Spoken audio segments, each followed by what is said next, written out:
Hello viewers, అందరికీ నమస్తే. Welcome to my channel. This is Rohit. మన ఛానల్ తరపున పహల్గాంలో జరిగిన ఉగ్రవాదుల దాడిలో మృతి చెందిన భారతీయులకి సంతాపం తెలుపుకుంటూ ఈరోజు టాపిక్ వచ్చేసి, మీరు thumbnail చూశారు కదా, ఎవరి మతం మానవత్వం. ఒకరోజు తిరుపతికి వెళ్ళడం కోసం అని చెప్పేసి జగన్మోహన్ రెడ్డి గారు తిరుపతికి వెళ్ళే సందర్భంలో డిక్లరేషన్ రాయమంటే దాని గురించి మాట్లాడుతూ ఒక మాట అన్నారు. నా మతం మానవత్వం అని ఒక మాట అనేసరికి నాకు మాట చాలా ఎక్కడో టచ్ అయింది అసలు మనసులో. సీఎం హోదాలో ఉన్న వ్యక్తి ఒక అద్భుతమైన మాట అన్నాడే అనేసి పడిపోయింది. అసలు ఈ మాటకి అర్థం ఏంటి, ఏంది ఏంది ఏంది అని నా మతం ఏమిటని అడుగుతా ఉన్నారు.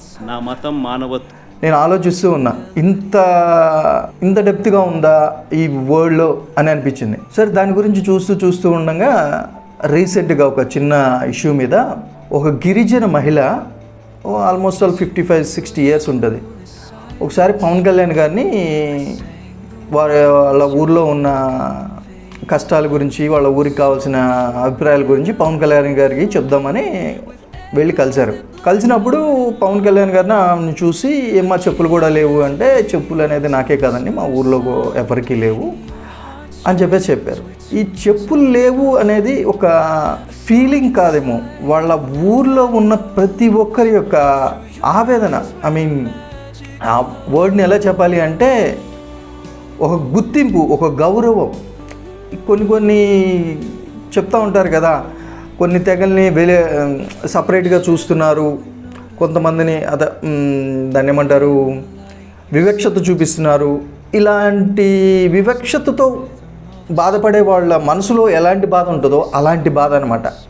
అది చూసిన వాడికి, ఆ ప్రాబ్లం తీర్చిన వాడికి, అంబేద్కర్ లాంటి మహానుభావులకు మాత్రమే ఇలాంటి భావం తెలుస్తుంది.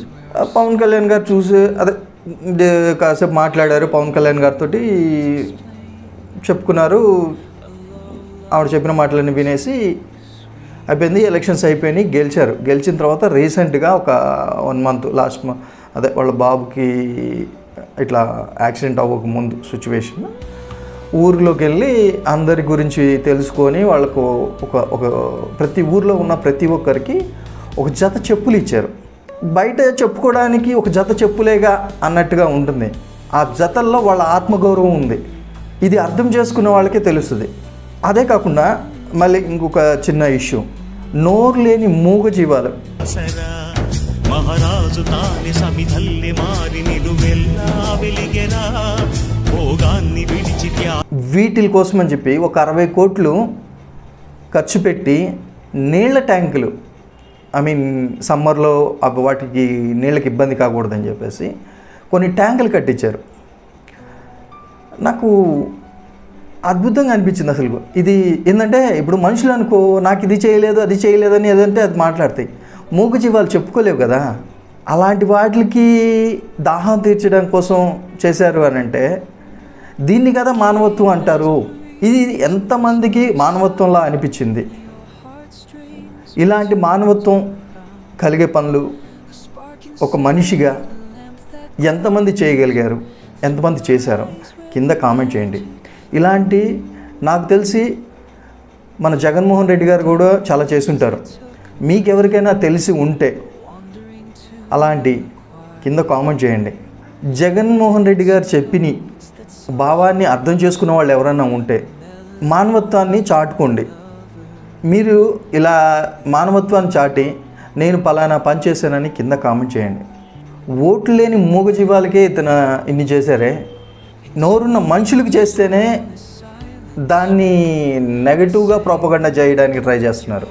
చేసిన మేలును గుర్తుపెట్టుకొని ఆ కృతజ్ఞతా భావాన్ని తీర్చుకుంటే బాగుంటుంది. అది ఎవరైనా, అది జగన్మోహన్ రెడ్డి గారి దగ్గర నుంచి పొందని, రాజశేఖర రెడ్డి గారి దగ్గర నుంచి పొందని, చంద్రబాబు నాయుడు గారి దగ్గర నుంచి పొందని, ఆ పవన్ కళ్యాణ్ గారి దగ్గర నుంచి పొందని, మనిషిగా మానవత్వం ఉంది అని మనం చాటుకోవాలంటే ఒకరిని తప్పుగా అనొద్దు. వారు చేసిన మంచి పనులు బయటికి చెప్పండి, 10 మందికి తెలుస్తాయి. నా వీడియో నచ్చిందని నేను ఆశిస్తున్నాను.